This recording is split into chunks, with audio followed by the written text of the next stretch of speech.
Hello everyone, आप सभी लोगों का स्वागत है टीचिंग परीक्षा के आज के इस वीडियो में, जिसमें फ्रेंड्स हम लोग यहाँ पर में अतुल प्रसाद जी का जो एक ट्वीट आया है आज, उसके बारे में हम लोग बात करेंगे। और हम लोग यहाँ पर में देखेंगे कि यहाँ पर में जो ये अजम्पशन, असर्शन, रीजनिंग, अदरक लहसुन प्याज जिसकी बात कर रहे हैं, ठीक है, वो क्या चीज़ है। उनको खुद जो है उन्होंने फॉर्म भरवाया है, उनको पता होना चाहिए ये बात जो वो कह रहे हैं कि कितनी ज़्यादा वो लॉजिकल है या नहीं है करके, ठीक है, और कितनी ज़्यादा रियलिस्टिक है।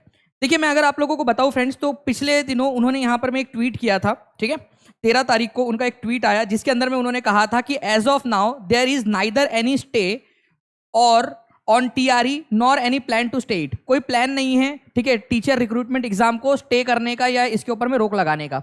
आज उनका जो है एक ट्वीट आया है, आप लोग यहाँ पर में देखिए, holding TRE on time and disqualification of some candidates are two different things. Simple भाषा में इसका मतलब अगर आप लोगों को समझाऊं मैं, तो टीआरई को होल्ड करना, उसको रोकना, टीचर रिक्रूटमेंट एग्जाम को, या फिर सिंपल भाषा में 7th फेज की जो आपकी बहाल जो रिक्रूटमेंट एग्जाम है उसको रोकना, और कुछ स्टूडेंट्स को डिस्क्वालीफाई करना। मतलब बेसिकली इनका इशारा बीएड वालों की तरफ में है, उनको डिस्क्वालीफाई करना। ये दोनों अलग अलग चीजें इनके हिसाब से, ठीक है।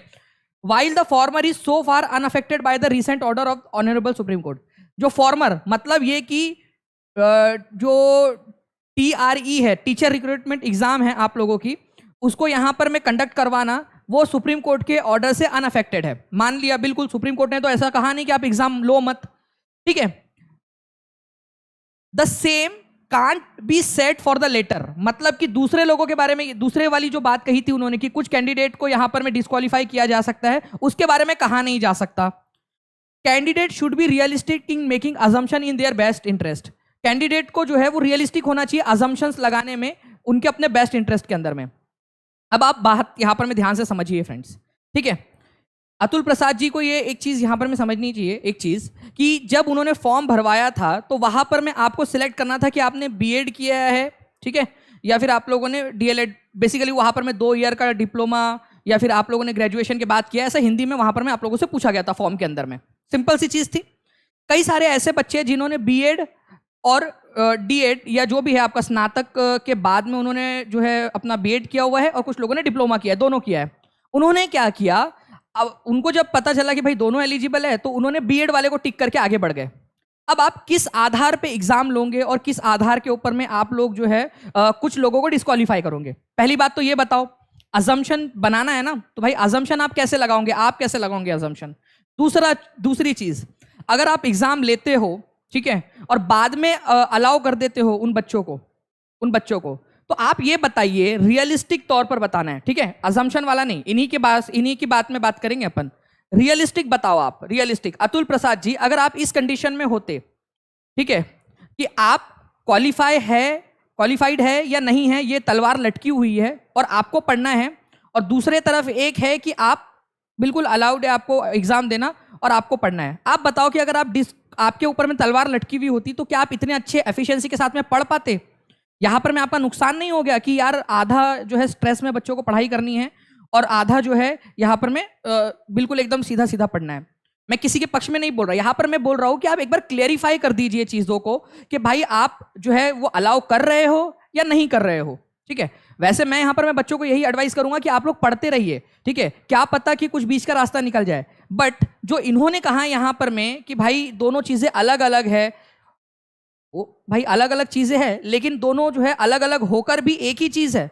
आप उसको अलग अलग कैसे मान सकते हो कि आप टीआरई कंडक्ट भी कराओगे और आप कुछ लोगों को डिस्क्वालीफाई कर दोगे? कुछ बच्चों ने बीटीसी या जिसको भी आप डीएलएड या डीएड जो भी बोलना चाहो, आप लोग जिस भी नाम से बोलना चाहो, और बीएड दोनों किया था, उन्होंने बीएड को वहां पर में टिक किया है, उन्होंने अपना डीएलएड का बताया ही नहीं उन्होंने कि डीएलएड भी किया हुआ है। तो उनको आप कैसे हटाओगे वहां से? ये बेसिकली बात आती है। उन्होंने यहां पर मैं कहा था कि कोई प्लान नहीं है, पहले उन्होंने ये कहा, फिर उन्होंने यहां पर मैं ये कहा है। अब नया कोई ट्वीट आता है, कोई नई जानकारी आती है उनकी तरफ से, तो यहां पर मैं आप लोगों को जरूर बताऊंगा फ्रेंड्स। लेकिन मैं यहां पर मैं आप लोगों को एक चीज बता दूं कि आप लोग ये जो ट्वीट्स है और ये जो सारी चीजें हैं, ये अतुल प्रसाद जी जो है यहां पर मैं ये कह रहे हैं अब तक कि एग्जाम वो कंडक्ट कराएंगे, जो कि थोड़ा सा मुश्किल काम है, ठीक है, क्योंकि अगर वो एग्जाम कंडक्ट कराते हैं बीएड वालों को लेकर बिना कोर्ट के अप्रूवल के, तो वो कंटेम्प्ट ऑफ कोर्ट में चला जाएगा, ठीक है।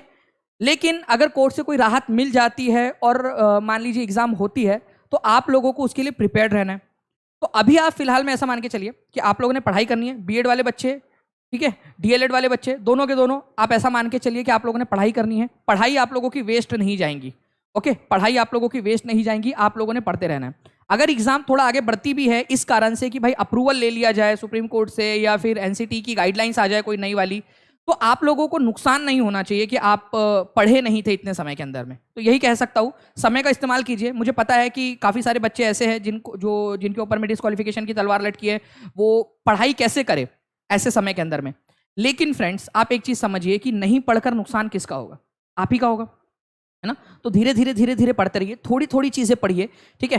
थोड़ा थोड़ा अपने आप को पुश कीजिए और यही चीज़ आपको मजबूत भी बनाएंगी। और जो डीएलएड वाले बच्चे हैं वो भी अपने पढ़ाई के अंदर में जो है अच्छे से लगे रहिए। ऐसा ना हो कि बहुत ज़्यादा खुशी के अंदर में आप लोग जो है पढ़ाई में लीनियंट हो जाए, ऐसा भी नहीं करना है। डीएलएड वाले जो बच्चे दोनों ही, बीएड और डीएलएड दोनों ही बच्चों ने जो है अपनी पढ़ाई के अंदर में जोर लगा के रखना है, ताकि कोई भी सिचुएशन बने आप उसके लिए तैयार रहो। ओके, तो ये आप लोगों का जो है फ्रेंड्स आज की इनकी जानकारी थी। कल का और आज का ट्वीट मैंने आप लोगों को दिखा दिया।